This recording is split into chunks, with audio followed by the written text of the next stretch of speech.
Shalom saudaraku, kembali kita berjumpa dalam program Perenungan Pagi Marturia Ministry. Puji syukur kepada Kristus Tuhan untuk anugerah kehidupan di hari ini, bahkan bagi setiap kita yang diperkenankan mengingat rayakan usia kelahiran dan usia pernikahan. Teristimewa untuk setahun usia kelahiran yang bertambah bagi anak Winda Apriliani de Vilas Haley, anak Yohanes Alexander Luhulima, Bapak Victor Hein Elias Tandayu, dan Ibu Eka Susi Nugraha Ningrum. Doa kami, anugerah Kristus senantiasa merahmati dengan kesehatan, kekuatan, dan hikmat-Nya, serta berkenan memberkati dan menyempurnakan sukacita bersama dengan kehidupan keluarga terkasih.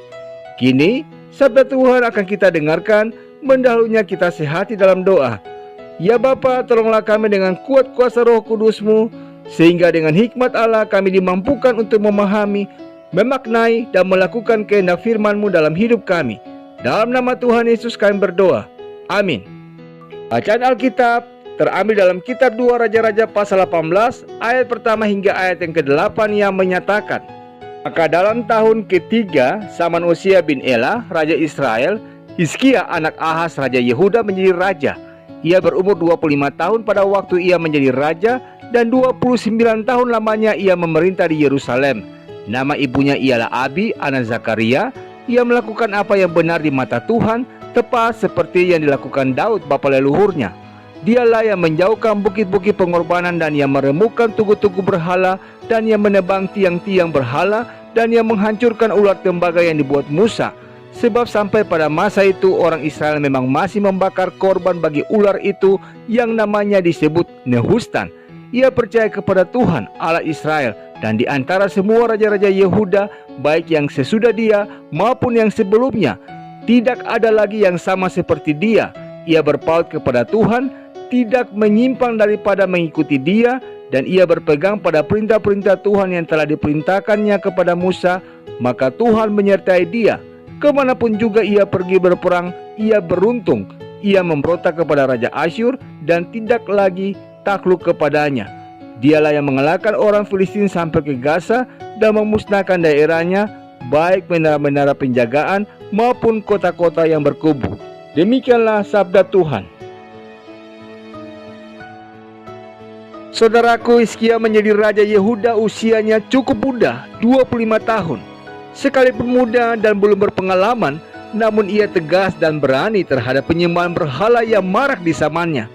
Hizkia bahkan menghancurkan Nehustan, tiang ular tembaga yang bersejarah seperti yang dikisahkan dalam Bilangan 21 ayat 9, karena pernah dipakai oleh Musa untuk memulihkan orang Israel saat dihukum Tuhan di padang gurun. Mungkin saja saudaraku bukan tindakan yang populer dan bisa menimbulkan kontroversi, namun itu merupakan wujud kesungguhan dari Hizkia, sehingga di ayat yang kelima dikatakan, Hizkia berlaku benar, bahkan yang terbaik di antara raja Israel dan Yehuda lainnya. Dan Tuhan pun di ayat yang ketujuh dikatakan, menyertai dalam tiap peperangan, termasuk kepada Asyur yang sangat dikdaya saat itu. Sampai di situ semua kelihatan baik-baik saja saudaraku. Hingga suatu ketika, saat Raja Asyur yang baru, Sanherib menyerang Yehuda dan berhasil menundukkannya. Rupanya Hizkia kali ini takut. Ia pun memilih takluk dan menyerahkan upeti berupa emas dan perak kepada Asyur. Bahkan Hizkia sampai mengerat emas dari pintu-pintu bait Tuhan untuk memenuhi upeti kepada Asyur. Hal ini pun membuat Sanherib makin menjadi. Ia pun tidak segan mengejek Yehuda, merendahkan Mesir yang saat itu kerap menjadi sekutu kerajaan kecil seperti Yehuda, bahkan menghina Tuhan dan berusaha menghasut rakyat agar tak lagi percaya kepada Hizkia. Belajar dari kisah Hizkia, saudaraku, kita diingatkan bahwa tantangan iman tidak berhenti ketika kita sudah melakukan perintah Tuhan. Janganlah kita berpikir, asalkan kita sudah menaati perintah Tuhan, maka tidak akan ada masalah dan hambatan yang kita hadapi, saudaraku. Tapi justru hal itulah yang menjadi ujian bagi kita. Adakah kita masih tetap mengandalkan Tuhan atau tidak? Hizkia sempat salah langkah, saudaraku, ketika ia membiarkan ketakutannya menentukan langkahnya. Akibatnya, situasinya bukan bertambah baik tapi makin memburuk. Ya saudaraku, menaati Tuhan itu harus, namun tidak hanya taat, berserah, dan andalkan Dia selalu dalam setiap langkah dan keputusan hidup kita.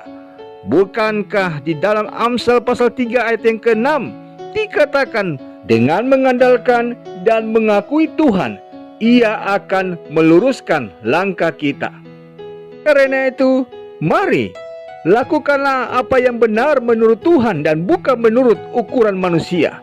Cari dan wujudkan yang benar dan bukan yang nyaman, saudaraku.